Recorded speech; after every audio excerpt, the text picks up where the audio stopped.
If you enjoy our videos and podcasts and would like us to continue putting out regular quality content, head over to patreon.com/aircrew interview, where you can donate monthly, and in return you will get rewards ranging from early interview viewings, bonus clips, credited as a producer, and much more. Thank you and enjoy.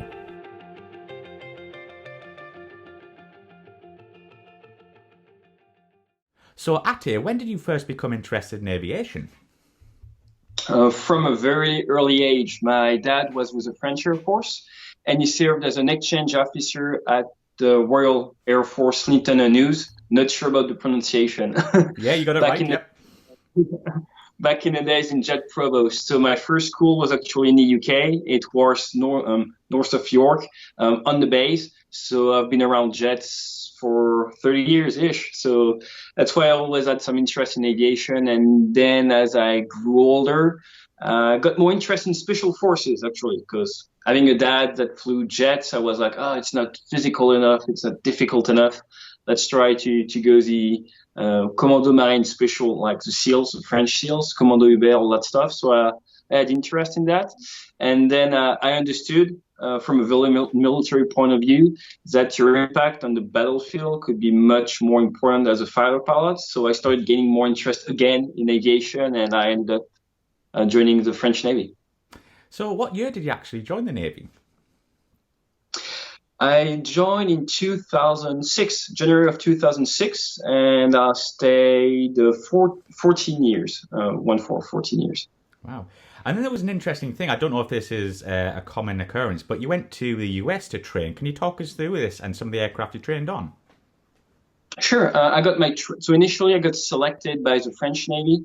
What is very specific about French military is you do not need a bachelor degree. You do need a university level degree to join as an officer. We have a very unique route that is basically reserved for pilots. You could either go through the academy, and then it's like an engineer degree, all that stuff, and you'll get in charge of squadrons. You might become admiral or general in the Air Force, or you join right after high school. And I joined right after high school.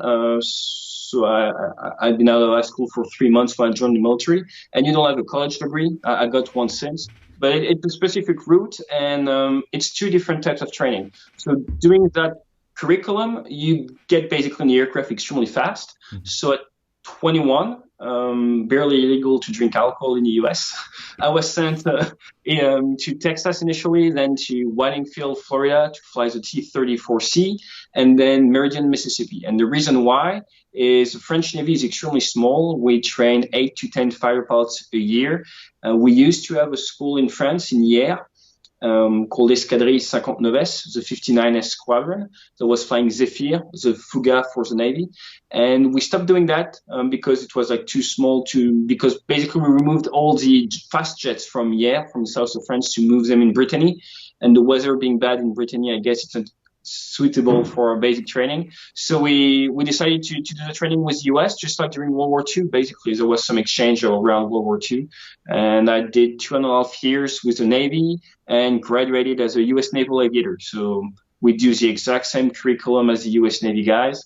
And once we have our wings, we dropped our first bombs in the US, ACM, BFM in the US, career qualification in the US. I got my career qualification on the USS Harry S. Truman.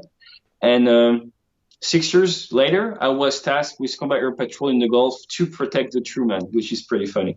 So it really enables us to create very special bonds with our allies, because they are French, they are Italians, a couple of guys from Spain as well, and of course, US Marine, a couple Air Force guys as well, and the Navy. Honestly, it's the best time of your career almost is through training in the US. It's awesome. But then you went to when you went back to France, you went on to the Super Étendard. Did you know you were going to go onto that platform, or did you choose it yourself? I requested Rafale, and they told me, you have good eye to hand skills. You'll go on Super E, and you'll have plenty of time to transition to the Rafale later. So I was okay. And actually, it's the best thing that happened to me because I got the training, the old school training.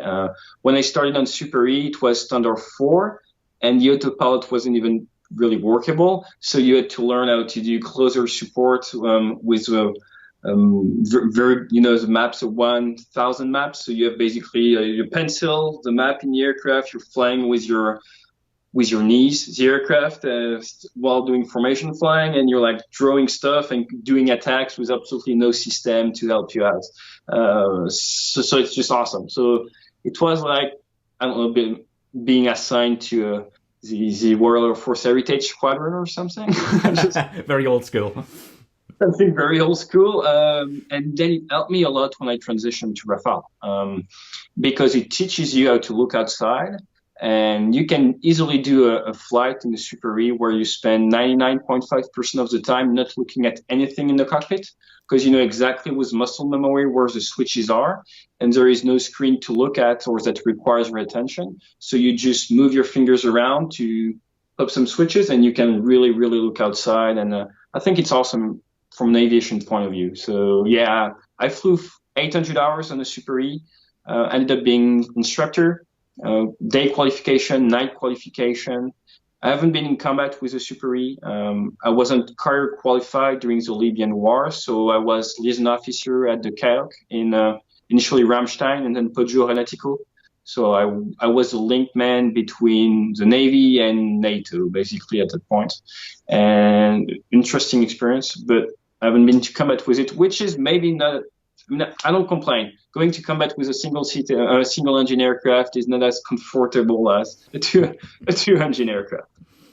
So yeah, just going back a bit. So yeah, what was the primary role of the aircraft, and what were its strengths and weaknesses? Super Étendard. So hold on, I got a model right here. So it is a small aircraft. The Super E is a pretty small aircraft. It's pretty light. It's a 12.4 tons maximum takeoff weight, and as sadly, you guys know, in the UK, it has been designed to shoot at ships. Falkland War, French sold 5 Super E to the Argentinian, sold a couple AM-39 missiles, did some damage to the Royal Navy, because it's a very, very efficient platform to do that specifically. It has been designed to attack boats, remain very undetected, and fly low, fast, and shoot the missile. So it did that role extremely well. From a military point of view, that's not exactly what we needed in the French Navy after the 80s. So we started transitioning into air-to-ground attack aircraft to do AI missions or close air support missions. And we had several upgrades, and some of the upgrades were really, really, really awesome. Like we had the GBU-49. It's GPS or laser-guided bombs. You can select the angle of attack, the angle of impact. You can select the route of the bomb. You could change the fusing of the bombs from the cockpit. So basically, deciding on the attack heading of the bomb and changing the fuse of the bomb. As of today, the Rafale is not able to do it. Yeah, it's coming. It is coming. It's in the new version. It's open source, but it is coming. But right now, no. So basically, when we got rid of the Super E for full Rafale, and I was Rafale at that point, we're like, can we get some of the specs of the Super E in the Rafale? Because we're losing some capabilities right now, which is insane. So we requested the GBU-49 on the Rafale, got denied. There are also cool stuff on the Rafale, but just to give you an idea, toward the end of its career, it was a very, very efficient aircraft. We would not be able to carry too many bombs. Usually you would have one GBU-49 in Iraq or 2 125 kilograms. So in terms of capacity, it's a good aircraft, but it's not going to be able to take over a city just like this. We're limited in the amount of munition you can take. We train in air-to-air as well. I actually flew against ours. So we were able to do ground control interception. We were training on BFM, ACM, all that good stuff. And we had the Magic 2 missile infrared. And we would train to do air-to-air interception as well. The radar was good enough to do some interceptions. So very versatile aircraft, yet no afterburner, small aircraft, but very reliable. I used to have like one emergency every 6 weeks-ish, but it's good for training and experience. But none of those emergencies really led to a critical issue. I had a navigation issue at night. I had hydraulic issue, engine-related issues, but it would still work. Tons of small vintage issues, if you can say so. Great to build experience, but nothing catastrophic. And if you look at the flight record of the Super E, it went down from time to time due to bird strike, stuff like that. Otherwise, it was a very, very reliable platform. And the flight controls were extremely smooth. It was a real pleasure to fly. We would do barrel rolls as 2 ship initially, then barrel rolls in close formation 4 ship, and we would do 2 ship barrel rolls at night as well. During the transition to the Super E, just to gain trust. I mean, to gain the trust of our leaders and to learn that we could trust our leaders as well. We stopped doing it on Rafale. it's a bit old school, like the aircraft. Yeah. So actually, before we move on to the Rafale, how did the Super E fare in DACT against the types of the time? Could it hold its own? There are a couple tricks you can use. 2 against 1. Beware of the Super E. 1 against 1 in DACT against what type of platform? Do you have against Alpha Jet? Yeah, it depends. So just to step back a little bit, what you have to understand about all those exercises that we do, like against the RR, stuff like that, we always use training rules. It's not going to be like in the real world. If you do, and I just finished a video against the Harrier, but if you study, let's say, Harrier against Super E, the type of training we would get was neutral setup, Fox 2 or guns only, and post-merge, for example. So basically, nothing like that is ever going to happen in real life. So it's like training being for judo. And then going real world would be you go out in the street and 5 guys attack you. What I mean by that is we can compare platforms. And yes, the Super E was a decent aircraft in those situations, but you basically just broke the arms of the opponent and they had to only use one eye and they couldn't kick you as they could. And they had to leave their knife and gun on the floor.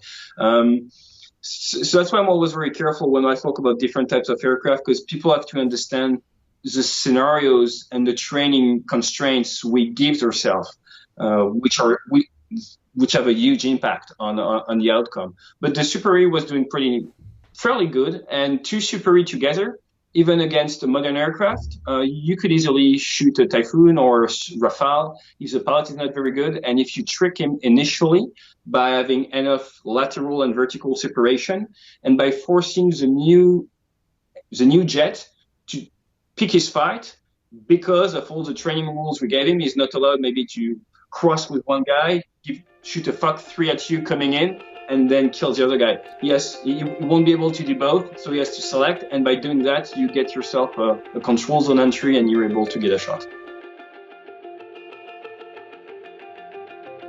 But I honestly think close air, the F-22 should, Rafale against F-22s, the F-22 is supposed to win, and that's how it should be. Taking Gs and taking decisions and telling your wingman, do that, now do that, not to debrief, put your shades on and be like, hey, we nailed it, guys. Went with the burner on just for the show. As I'm climbing, I'm actually speaking on the radio and I'm laughing.